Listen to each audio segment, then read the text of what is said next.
कुसुमारी बाड़ू खुश भैनी हम भोला ऐसे वक्त तोर मिटाई दी गम।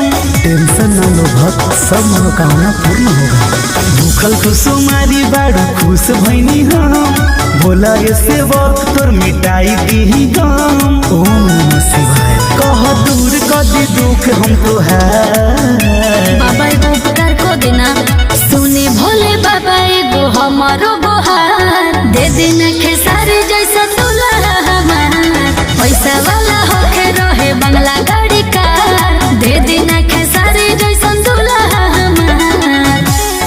हर हर बम बम जय शिव बोल बम, हर हर बम बम जय शिव बोल बम। Music by Arya Sharma. दिल में जवन बाऊ सब पूर जाई।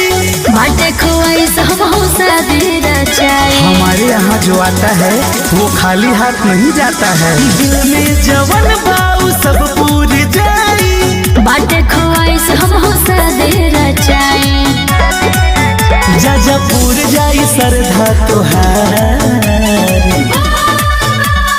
सुने भोले बाबा एगो हमारो बहार दे देना। खेसारी जैसन दुल्हा हमार पैसा वाला होके रहे बंगला गाड़ी कार दे देना। खेसारी जैसन दुल्हा हमार।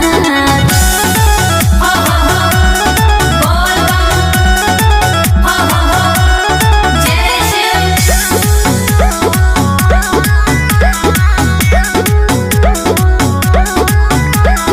बनल रही हमर कृपा सदैव जी। परनों के दिल में बसा दे महादेव जी। एकदम कल्याण होगा। बनल रही हमर कृपा सदैव जी। अनुराग के दिल में बसा दे महादेव जी। अब जाग जाई भगिया तोहार।